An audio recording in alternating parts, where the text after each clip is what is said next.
बंधुओं, इस दुनिया में सबका सपना मनी मनी है। हर किसी को धन चाहिए और कहा भी गया है कि धन से सुख साधन बढ़ें और धन से उपजे रार। अब मूल सभी का धन रहे, धन से हो बेड़ा पार। कहने का मतलब है कि धन से ही सुख साधन बढ़ते हैं और धन से ही मनुष्य का बेड़ा पार इस कलयुग में हो सकता है।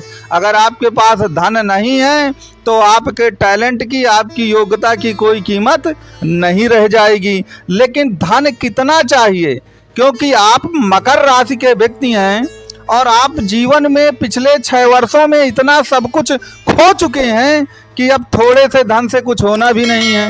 लोगों के पास करोड़ों रुपया का कर्जा चढ़ गया है, लोग महलों से सड़क पे आ चुके हैं, तो अब थोड़े से धन से तो कुछ होना नहीं है। आपको तो कुल मिला के चाहिए कुबेर का खजाना।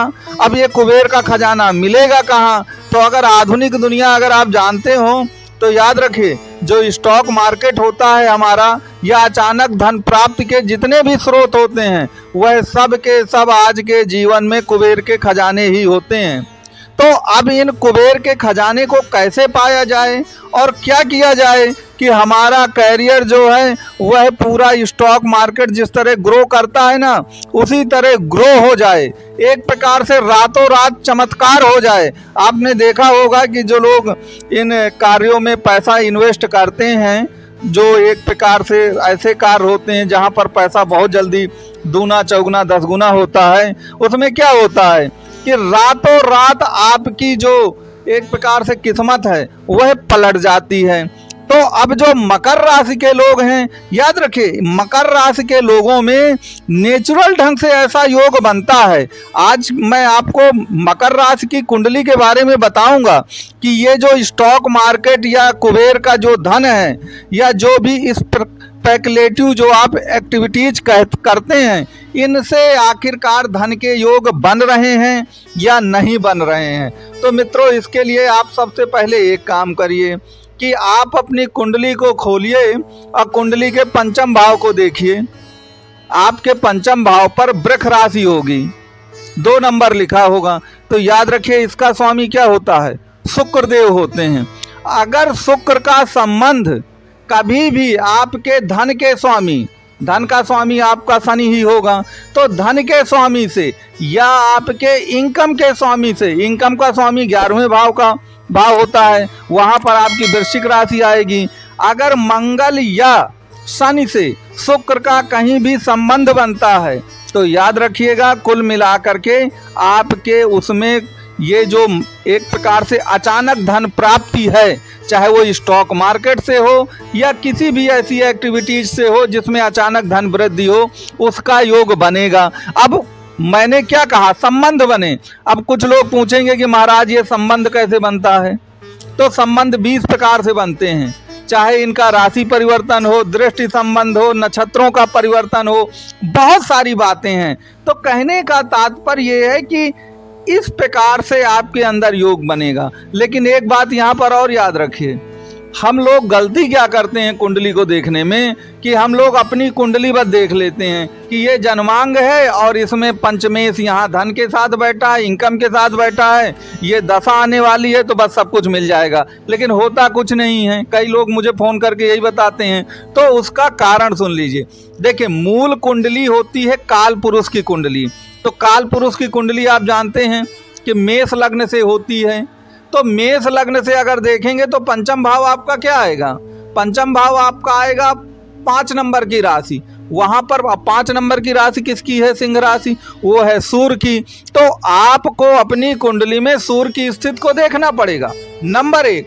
दूसरी जो आपके लिए एक बहुत अच्छी बात है कि आपकी कुंडली में अष्टम भाव का स्वामी भी सूर्य ही होता है, 5 नंबर वहां लिखा रहता है। तो आपको मालूम है कि अष्टम भाव भी अचानक धन प्राप्ति का ही योग है। और याद रखें, अष्टम भाव से जब कोई अचानक धन प्राप्ति होती है तो वो बहुत ज़्यादा होती है।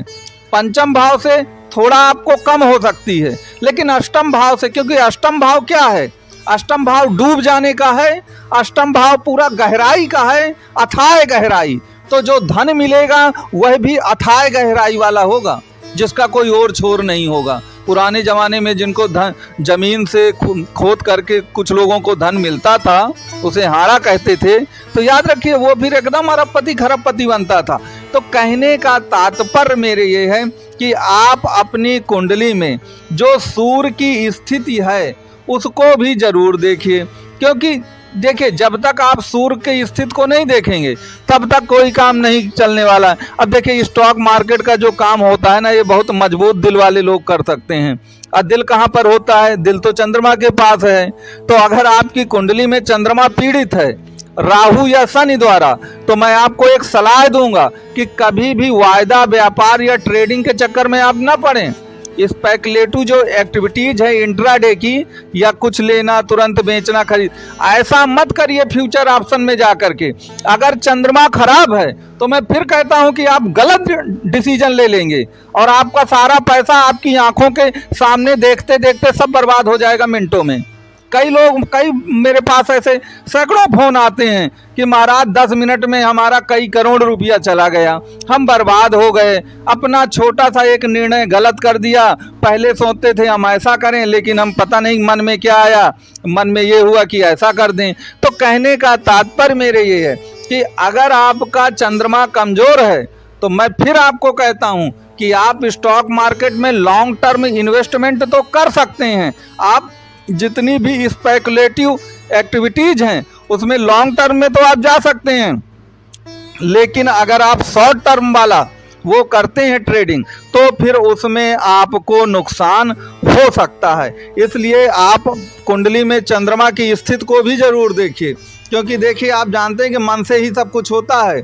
ये ऐसी चीज़ें हैं कि बहुत मजबूत दिल वाले लोग ही काम कर सकते हैं, बहुत मजबूत मन वाले लोग काम कर सकते हैं। अब पता चला चंद्रमा ही आपका कमज़ोर है, तो अब चंद्रमा कमज़ोर है तो भले ही आपकी कुंडली में योग बन रहा हो, लेकिन उस योग का आपको उतना लाभ नहीं मिलने वाला है। तो आप अपनी कुंडली को देखिए और ये देखिए कि आपका चंद्रमा कहाँ बैठा है, किसके साथ बैठा है, किसके नक्षत्र में बैठा है। क्योंकि एक चीज़ याद रखिएगा, सबसे पहले लाभ या हानि नक्षत्रों से मिलती है हमको। हम लोग क्या करते हैं कि केवल राशि को देख लेते हैं, तो राशि से नहीं, आप नक्षत्र को जरूर देखिए।